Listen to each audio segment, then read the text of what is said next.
안녕하세요. 50대 여자입니다. 평생 이런 사연은 저 관련이 없을 거라 생각하고 살았는데 살다 보니 저에게도 이런 일이 일어나네요.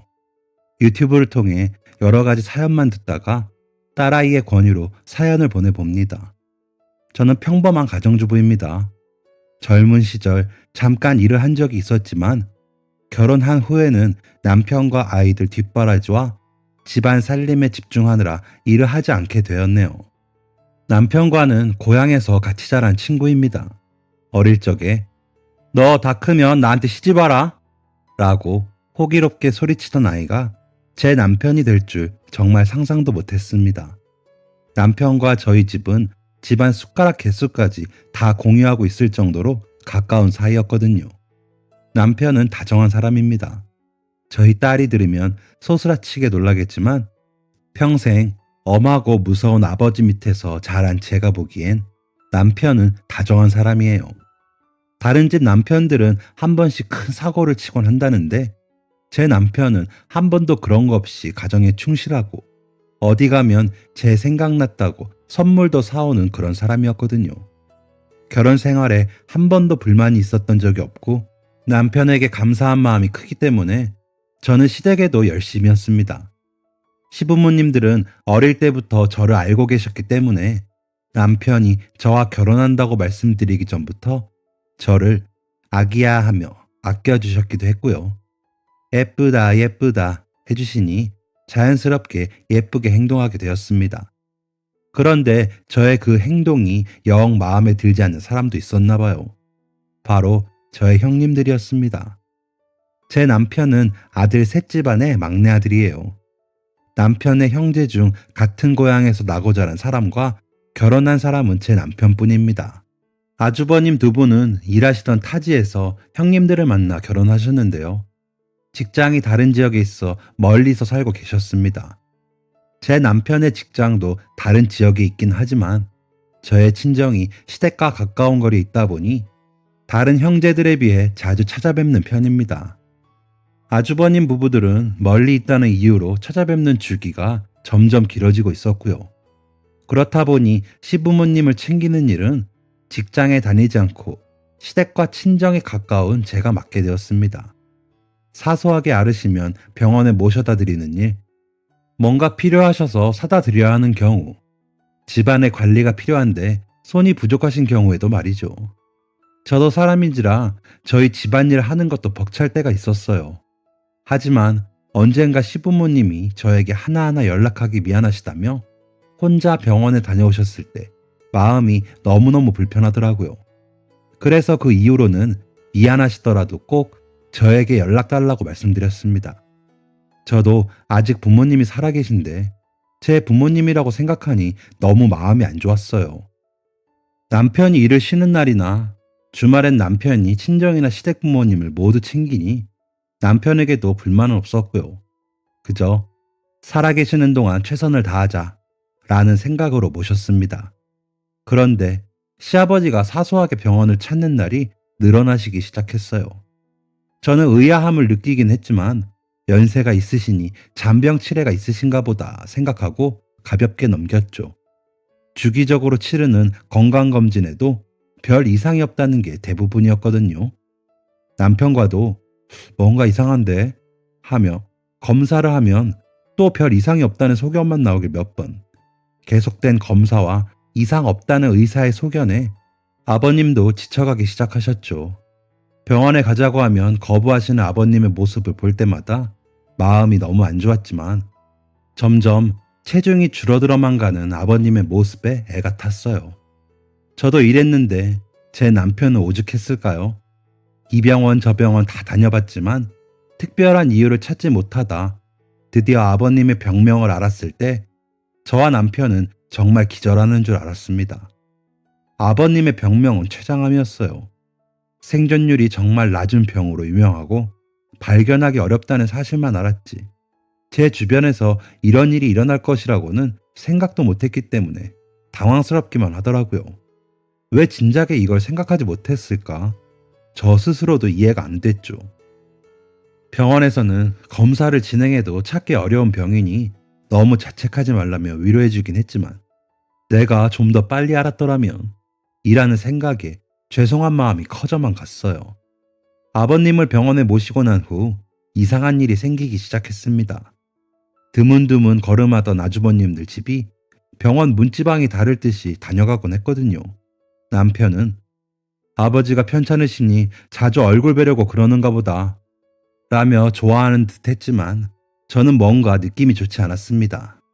느낌이 좋지 않았던 것도 잠시 큰아주버님 댁에서 제가 모시고 있는 시어머니를 자신들이 모시겠다며 데려가시더군요. 저는 당연히 아주버님들 댁에 안 모실 게 뻔하다고 생각했고 시어머니도 시아버지와 조금이나마 가까울 것을 원하실 거라 생각했기에 제가 시어머니를 모시고 있는 중이었습니다. 시어머니도 자연스럽게 저희 집으로 살림을 옮기셨고요. 몇 안 되는 집이었지만 이제 정리를 마치고 적응하기 시작하셨는데 시어머니를 모셔간다니 어이가 없는 상황이었습니다. 이 모든 상황을 아주버님들 부부에게 이야기했지만 제 얘기는 듣지 않으셨어요. 두 집이 가까이 사니 형님 두 분이 번갈아 가며 시어머님을 모시기 편할 거고 그동안 제가 수고 많았으니 이제 걱정 말고 푹 쉬라는 말이었습니다. 한 번도 시어머니를 모셔본 적 없는 사람들이 어떻게 시어머니를 챙긴다는 건지 의문투성이었지만 아주버님 두 분과 형님 두 분이 저에게 이만하면 됐다. 조금 쉬어라. 우리도 자식인데 우리도 부모님 모실 기회는 줘야 하지 않겠냐. 그동안 부모님에게 죄 짓는 기분이었는데 이제라도 자식 노릇하게 되어서 다행이다. 라는 말을 하시니 안 된다 할 명분도 없더라고요. 아주버님 두 분은 아버님의 병실로 출퇴근하는 남편에게 같은 이야기를 하며 남편을 내쫓듯이 보냈다고 했습니다. 남편은 사람 좋은 미소를 지으며 형님들이 이제야 정신 차렸나 보다. 형님들 말대로 이제 자식 노릇할 기회를 주자 라고 말했죠. 이제 우리도 주말에 여행도 가고 그러자는 남편의 말에 저는 억지로 고개를 끄덕일 수밖에 없었습니다. 그래도 시부모님은 자주 뵈러 가고 싶었어요.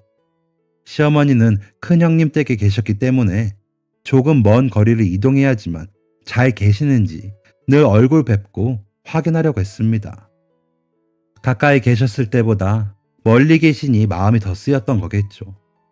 친정 부모님 한 번 뵈면 시부모님 한 번 뵈는 게 저희 부부의 공식 같은 거였는데 서로 떨어져 계시는 시부모님이 애틋해 더 자주 보게 되었습니다. 그런데 이것도 초기에 몇 번뿐이었고 이후에는 점점 시부모님을 뵙지 못하게 되었어요. 시아버지의 병실에 가면 아주버님이 나서서 아버지의 병세가 안 좋아 지금 누굴 뵐 여력이 안 된다고 막으셨고 시어머니를 모시고 있는 댁으로 가기 위해 전화를 하면 형님이 지금 시어머니와 밖에 나와 있으니 돌아가는 게 좋겠다고 말씀하시곤 하셨거든요. 연락 없이 집 앞으로 찾아가면 연락도 없이 집으로 찾아오냐며 호통을 치기도 했습니다. 상식적으로 이해가 안 되는 축객령에 남편과 저는 점점 화가 났어요. 하지만 한 번도 형님들에게 큰 소리 내본 적 없는 남편과 시댁에서 큰 소리 한 번 내본 적 없는 제가 아주버님들 부부에게 화를 내기는 쉽지 않았죠. 저희가 크게 화를 내게 된 계기는 따로 있었습니다. 오랜만에 아이들까지 한데 모여서 식사를 하고 있던 주말이었어요. 도란도란한 이야기를 나누고 있는데 모르는 번호로 남편에게 전화가 오더라고요. 남편은 전화를 받더니 벌떡 일어나 옷가지를 챙겨 입고 저를 불렀습니다. 아이들과 함께 빨리 뒤따라 오라고요. 전화는 아버님이 계신 병원에서 온 것이었고 아버님이 위독하시다는 전화였습니다. 저희가 아버님을 찾아뵈면 아주버님 두 분은 아버님의 몸 상태가 좋지 않아 안 된다고 막으시고 다시 찾아가면 치료를 받고 안정을 찾기 위해 쉬시는 중이라 안 된다고 막으셨습니다. 또 그 이후에 저희 부부가 다시 연락하면 아버님은 회복 중이시고 지금은 괜찮으시다고 안심시켰고요. 그런데 회복 중이라던 아버님이 위독하시다니 정말 하늘이 노래지는 순간이었습니다. 아이들까지 옷을 챙겨 입고 먼저 간 남편을 뒤따라 갔습니다. 남편은 이미 출발해 차가 보이지 않았고 저는 이어서 병원에 도착했습니다. 병원 앞은 이미 난장판이었어요.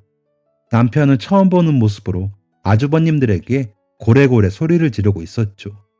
우선 남편을 진정시키느라 자세한 상황 설명을 듣지 못했지만 남편의 말로 대충 알게 된 사실에는 아주버님들이 짜고 남편을 속였다는 것이었어요. 아버님은 중환자실에 들어가신 지 꽤 오래되었고 상태가 많이 안 좋은 상황이었습니다. 왜 병원 쪽에서는 그동안 우리에게 연락을 주지 않았냐 물으니 아주버님들이 위독한 상황이 생기면 자기들 번호로 연락달라고 그동안의 연락을 차단했다고 하더라고요. 오늘의 연락은 이 사실을 전달받지 못한 간호사분이 처음 입원할 때 등록된 저희 번호로 연락한 거였고요. 남편은 이러다 아버님 돌아가시는 것까지 못 볼 뻔했어 라며 크게 화를 내는 중이었죠. 아이들까지 나서서 남편을 진정시키고 나서야 남편의 평정심을 되찾았습니다. 이후 아주버님 두 분과 형님 두 분이 오신 후에 대화를 시도하려고 했지만 남편과 저의 평정심 문제와는 관계없이 대화가 이어지지 않았습니다. 왜 아버지 상태가 안 좋으시다는 얘기를 안 했냐는 남편의 물음에 그게 뭐가 중요하냐, 심각한 거 이미 알고 있지 않았느냐 라는 대답을 하고 치료는 잘 받고 있으셨던 거냐 라는 질문엔 우리가 그걸 알아서 어련히 잘했겠지, 불효자 만든다 며 대답하는 게 전부였거든요. 정말 누가 누구를 불효자 만들고 있는 건지 따지고 싶은 마음이 굴뚝 같았지만 아이들을 보며 꾹 참았습니다. 시아버지가 위독하시다는 전화에 급하게 아이들까지 데려왔지만 면회조차 불가능한 상황인지라 저는 아이들과 함께 먼저 집으로 돌아오게 되었습니다. 다 큰 아이들이었지만 그래도 그런 모습은 보여지지 않는 게 낫다고 생각했거든요. 아이들을 태우고 집으로 돌아가는 길에 큰아이가 저에게 질문을 하나 했습니다. 엄마, 할아버지한테도 저렇게 하는데 할머니는 괜찮은 거야? 아이의 질문에 머리를 세게 얻어맞은 듯 했고 저는 그 길로 차를 돌려 형님 댁으로 갔습니다. 형님은 지금 병원에 있으니 지금 시어머니를 모실 수 있는 사람은 형님 댁 큰딸밖에 없었거든요. 형님 댁 앞에 도착하여 초인종을 누르자 조금 시간이 흐른 후 문이 열렸어요. 시어머니셨어요. 애초에 거동이 불편하거나 몸이 안 좋으신 분이 아니었는데 오랜만에 본 시어머니의 얼굴은 무척이나 수척했습니다. 눈물이 왈칵 쏟아지려는 것을 억누르고 어머니께 인사를 드리려는데 어머니가 아가가 웬일이냐? 라며 먼저 저를 부르셨어요. 제가 어머니! 라고 입을 떼자마자 집 안쪽에선 우당탕 하는 소리와 함께 짜증 섞인 목소리로 아 할머니! 문 내가 연다니까! 라며 소리치는 소리가 났어요. 저와 함께 있던 아이들까지 화들짝 놀랄 정도로 크고 짜증이 가득 담긴 목소리에 집안을 쳐다봤는데 집안에선 큰 형님 댁 큰딸이 나오더군요. 대체 집에서 뭐라고 있었던 건지 후줄근한 옷차림에 씻지도 않은 듯한 차림새. 조카 아이는 저를 보자마자 화들짝 놀라며 인사를 했습니다. 엄마가 지금 안 계셔서요. 라고 얼버무리는 형님 댁 큰 조카를 보고 안다. 할머니 방 어디니? 라고 물었어요. 그게... 라는 조카 아이를 재촉하니 현관 쪽 작은 문을 가리키더군요. 누가 봐도 창고로 쓰던 난방도 잘 안 들어오는 현관 쪽 방이 시어머니의 방이라고 하니 화가 나는 건 둘째치고 눈물부터 왈칵 쏟아졌어요.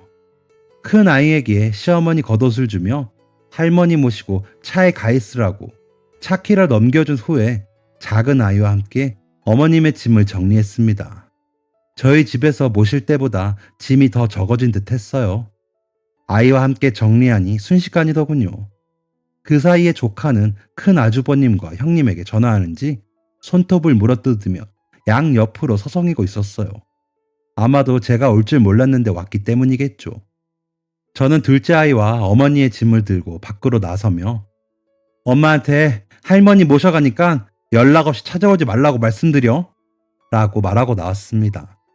조카가 무슨 잘못인가 싶다가도 다 큰 성인이 할머니를 그런 곳에 모시는데 아무 말 안 하고 짜증 섞인 태도로 어른을 대하다니 곱게만 보이지 않더라고요.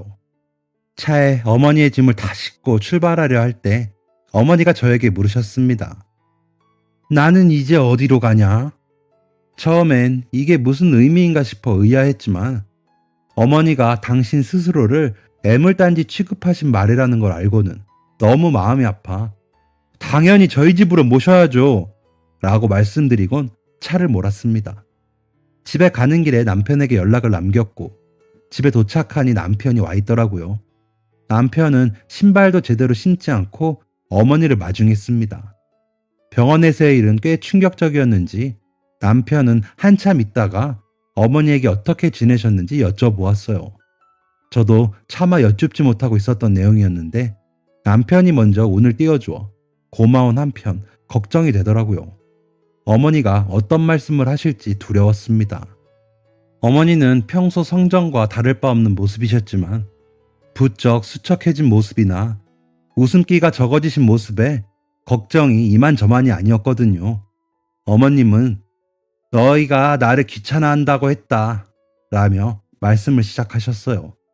저와 남편은 화들짝 놀라며 그런 말도 안 되는 소리는 대체 누가 했냐고 말씀드렸죠. 어머님은 당연히 아닐 거라고는 생각했지만 남편도 못 보고 너희도 나를 찾지 않으니 큰애 말을 믿게 되더라 라고 말씀하셨어요. 너무너무 억울했지만 어머님이 이내 그래도 네가 왔으니 됐다 말씀해 주시는 걸 듣고 억울했던 마음이 싹 풀렸습니다. 이후 어머니가 하시는 말씀은 정말 충격적이었어요. 시어머니를 모시고 큰아주버님 댁으로 가는 동안 큰아주버님 부부는 저희 부부에 대한 험담을 멈추지 않으셨다고 해요. 저희 부부가 아주버님들 부부에게 그동안 시부모님을 모셔야 하는 게 너무 귀찮고 힘들었다고 말했고 이젠 늙은 시아버지까지 모실 순 없으니 아주버님 부부가 모시라고 했다는 거죠. 저희는 오히려 저희가 모시길 바랬고 남편은 자식 노릇하게 해달라는 설득에 허락한 건데 이런 말도 안 되는 험담으로 시어머니와 저 사이를 이간질하다니 기가 막힌 상황이었습니다. 아주버님 댁에 도착하고 나서부터는 자식인데 찾으러 오지도 않네. 아무리 그래도 정이 있는데 이렇게 한 번에 인연을 끊어버릴 수 있냐? 는 등의 말을 하루도 빠짐없이 했다고 해요. 시어머니가 저희에 대한 이야기를 물어보시면 어머니와 연락하고 싶지도 만나고 싶지도 않다고 했으니 더 미움받고 싶지 않으시면 연락 안 하시는 게 나을 것 같아요 라는 이야기나 하고요. 어머님은 큰아주버님 댁에 가신 이후로 아버님도 뵌 적이 없다고 하셨어요. 평생 붙어 계셨는데 한순간에 빈자리가 생기니 마음이 너무 어려우셨다고 합니다.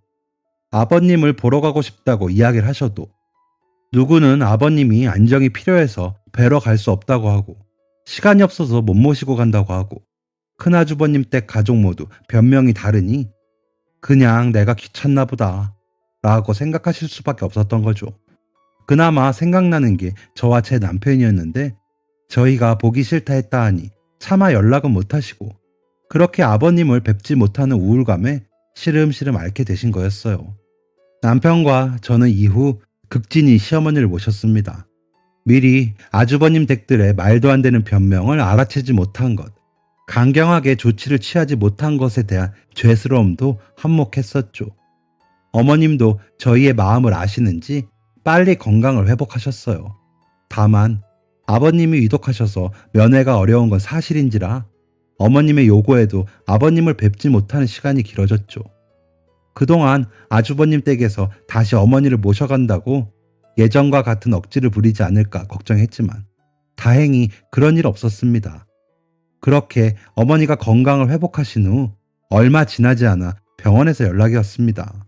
아버님이 위독하시다고요. 이번엔 마음의 준비를 하라는 말에 온 가족이 병원으로 향했습니다. 병원에서는 이젠 손 쓸 정도를 지났다는 의견을 표했고 의식조차 없는 아버님을 이제 놓아드리기로 했습니다. 어머니가 충격으로 쓰러지진 않으실까 너무 걱정했지만 어머니는 생각보다 차분하셨어요. 어머님은 아버님의 손을 꼭 잡으시고 한참을 앉아 계셨습니다. 그렇게 아버님은 고통스러운 암에서 벗어나 눈을 감으셨어요. 아버님의 장례를 치르는 동안에는 별 문제가 없었습니다.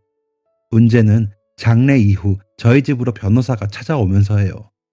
자연스럽게 어머님의 거취는 저희 집으로 정해졌고 어머님의 새로운 보금자리를 정해드리느라 정신이 없었기 때문에 변호사의 방문은 조금 당황스러운 일이었죠.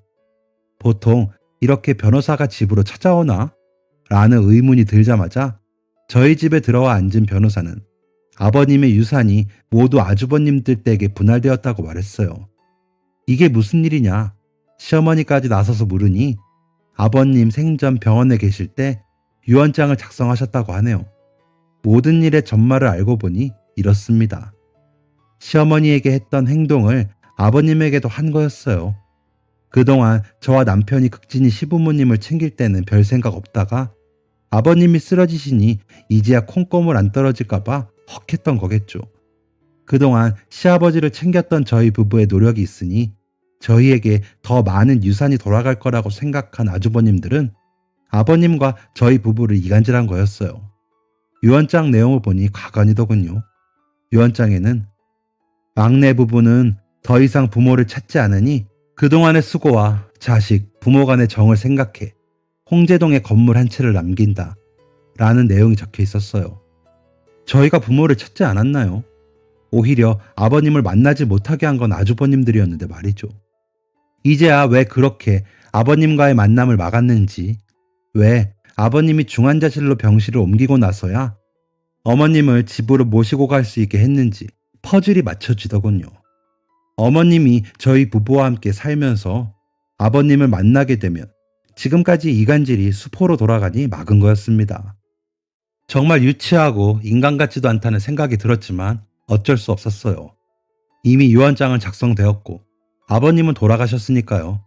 사실 유산 상속이 균등하지 못했다는 억울함보다 아버님이 돌아가실 때까지 저희 부부가 아버님을 외면했다는 생각을 가지고 계셨다는 게 더 속상했어요. 할 수만 있다면 저희 부부는 아버님을 찾지 않은 게 아니라 속은 거였다고 말씀드리고 싶었죠. 저와 남편은 유언장과 유산에 대해 많은 이야기를 나누었습니다. 저희 부부는 아직 어머니가 살아계신데 분란을 만들고 싶진 않았고 그렇게 돈 때문에 인륜을 저버린 시댁 식구들처럼 살고 싶지 않았기에 살아계신 어머니와 저희 가정에 집중하기로 했어요. 시어머니는 아주버님들을 찾지 않으셨습니다.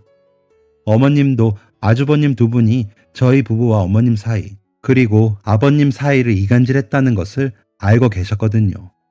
어머니도 아주버님들을 찾지 않으시고 아주버님들도 어머니를 찾지 않는 시간이 꽤 흘렀습니다.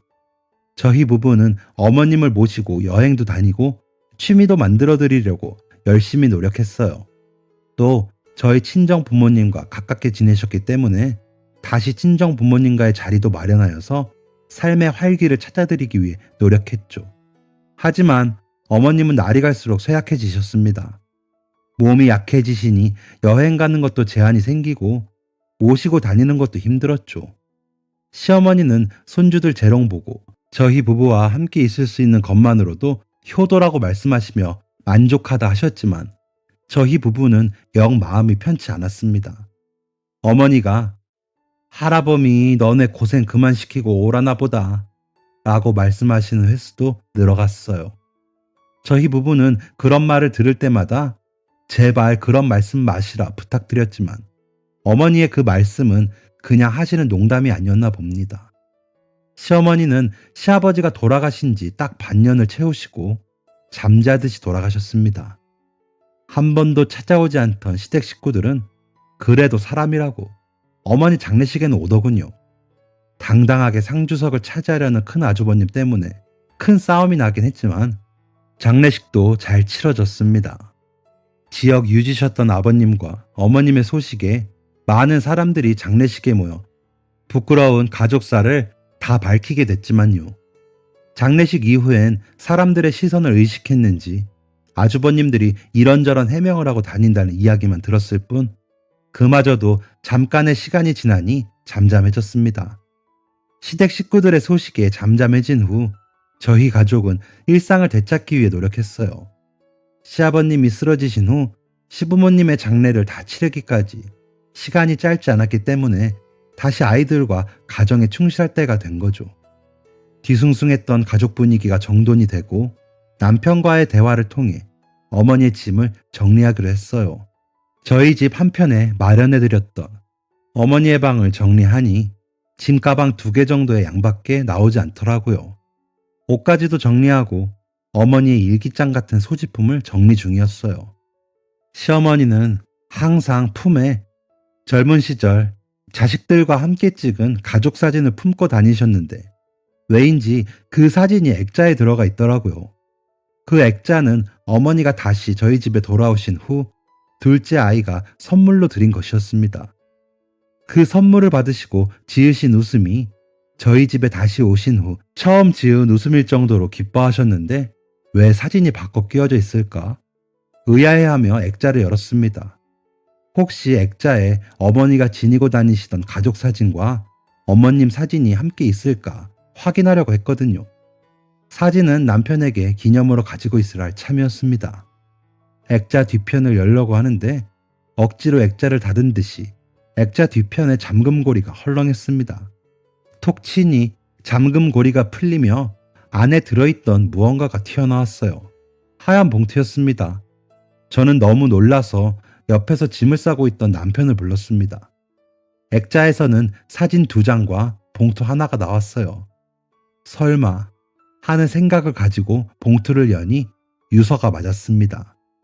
어머니가 잠자듯 돌아가셨기 때문에 임종을 지켜보지 못하기도 했고 어떤 이야기도 나누지 못했기 때문에 아쉬운 참이었거든요. 반가우면서도 씁쓸한 마음으로 유서를 펼치니 유서에는 놀라운 내용이 담겨 있었습니다. 우선 유서에는 그동안 어머니를 열심히 보살핀 저와 남편에 대한 고마움이 적혀 있었어요. 어떤 이간질을 들었던 간에 그 말을 믿지 않으며 유일한 자식은 제 남편 하나뿐이라고 말씀하셨습니다. 또 어릴 때 시집온 저에게 시부모가 잘해주지도 못한 것 같다며 저에 대한 애틋함도 드러내셨습니다. 어머니는 당신이 돌아가실 것을 미리 알고 이걸 적으셨구나 생각하니 어느새 방하는 눈물바다였죠. 어머니의 편지 같은 유언장을 읽으며 엉엉 울던 저희 부부는 이어진 내용에 눈물이 쏙 들어갔어요. 한 번도 들어본 적 없는 내용이 적혀 있었거든요. 어머님은 정말 상상도 못한 유산 이야기를 하셨어요. 알고 보니 시어머니가 가지고 계신 재산이 따로 있었던 거죠. 시어머니가 부모님으로부터 상속받은 내용, 그리고 생전에 모으셨던 재산까지 상세하게 적혀 있는 어머니의 유언장은 정갈한 필체로 2장을 넘어갔습니다. 남편과 저 둘 다 이 정도였다고? 라는 말을 숨길 수가 없었어요. 남편이 유복한 환경이라는 것은 누구보다 제가 더 잘 알고 있었고 시집 올 때도 넉넉한 지원 속에 결혼했기 때문에 다른 집보다는 넉넉하다는 것을 알고 있었습니다. 하지만 어머니가 나열해 놓으신 재산 목록을 보고 생전에 2분이 얼마나 검소하게 사셨는지 알 수 있었죠. 아버님의 재산이 대부분 아주버님들의 집에 넘어가긴 했지만 그것은 비교도 되지 않을 정도였습니다. 어머니는 유언장 말미에 빠뜨린 게 있을 수 있으니 자세한 내용은 이 사람을 찾아가라 며 미리 공증을 받아둔 변호사 명함과 주소를 적어두셨어요. 저와 남편은 곧바로 어머니가 적어두신 변호사 사무실로 이동했습니다. 도착해서 알게 된 가장 중요한 사실은 시어머님의 말씀이 모두 사실이라는 점이었어요. 거기에 어머님이 미처 적지 못하신 내용까지 더 있었습니다.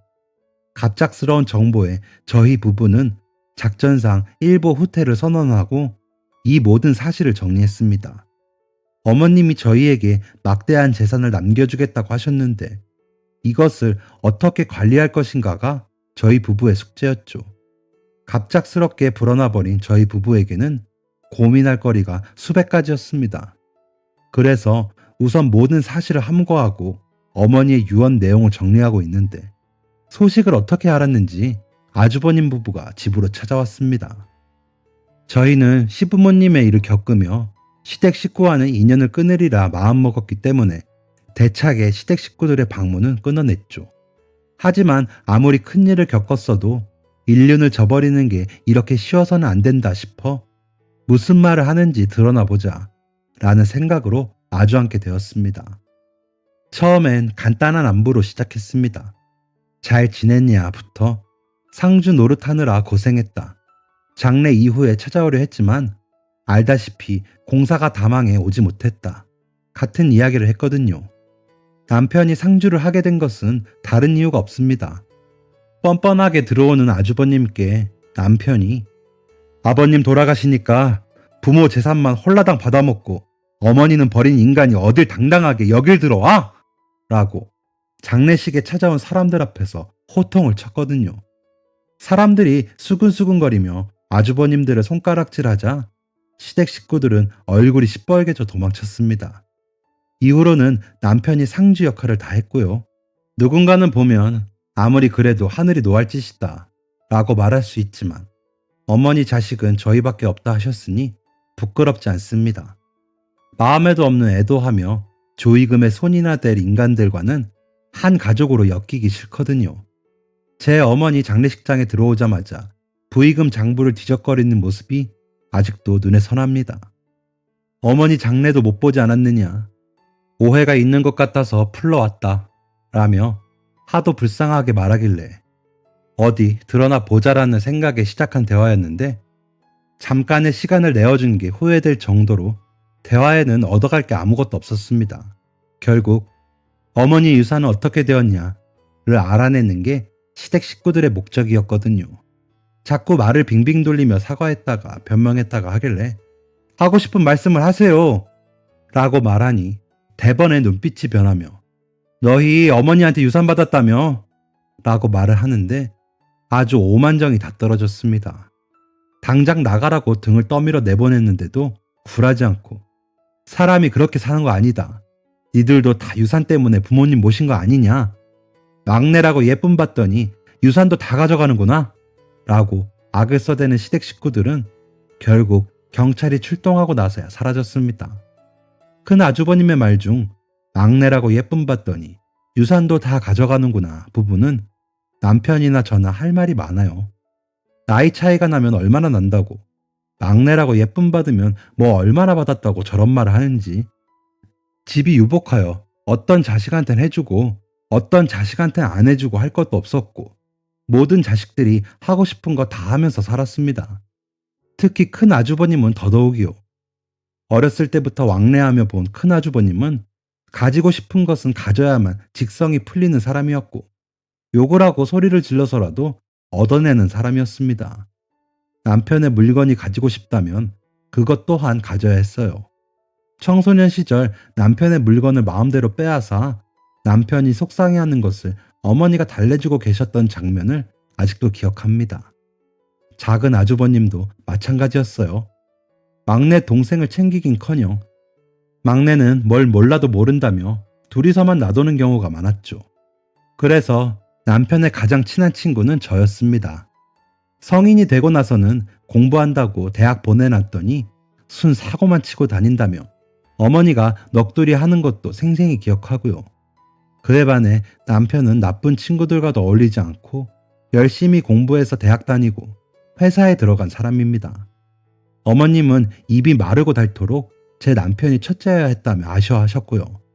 그런데 저희 남편이 막내라고 사랑을 받았다는 말을 하다니 망나니 같은 아들들에게 모든 지원을 끊겠다고 호언장담하시는 아버님을 겨우 말린 것도 남편이었는데 그것도 모르고 한 소리였겠죠. 치밀어 오르는 화를 가라앉히고 시댁 식구들을 밖으로 쫓아내니 돌아가는 길엔 자기들끼리 싸우더군요. 그 모습을 보고 다시는 상대하지 않겠다 마음먹었습니다.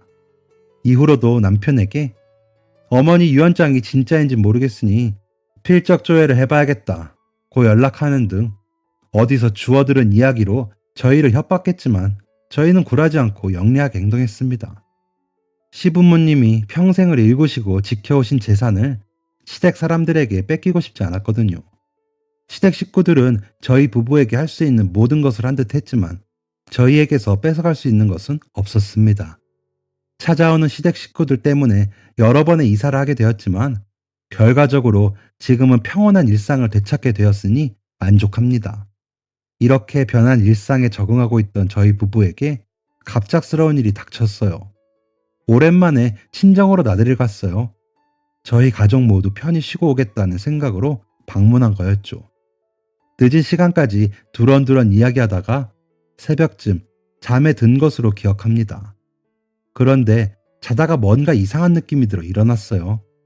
집안에 뭔가 매캐한 연기가 있는 것처럼 느껴졌죠. 저는 서둘러 남편을 깨워 거실로 나갔습니다.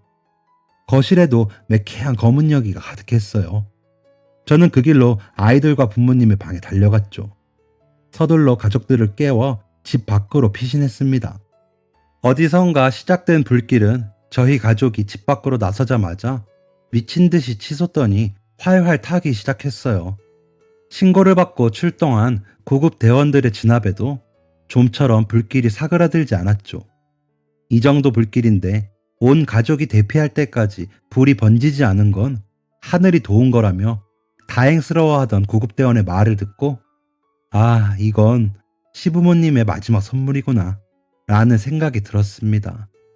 정말 신기할 정도로 불길이 갑자기 치솟는 것을 보면서 무서울 정도였으니까요. 친정 부모님과 남편, 저, 아이들 모두 털끝 하나 다치지 않은 것에 대해 감사해하며 사는 요즘입니다. 비록 어린 시절 오랫동안 부모님과 함께 살았던 집은 너무 많이 훼손이 되어 더 이상 살지 못하지만 더 좋은 집으로 이사를 가서 모실 예정이에요. 아무도 다치지 않고 새로운 집에서 살게 되었으니 다행이라면 다행일까요? 아, 참고로 시아버님이 물려주신 건물은 그 부근이 유명세를 타면서 동시에 가격이 날마다 오르고 있는 중입니다. 들리는 소문에 의하면 시댁 식구들이 받은 땅은 재개발이 취소되어 땅만 보고 있는 실정이라고 하네요. 아마 아버님 뒤에서 가장 좋은 땅을 얻으려고 노력했을 텐데 저희 집에만 좋은 일을 해주게 되었으니 오히려 감사한 일이죠.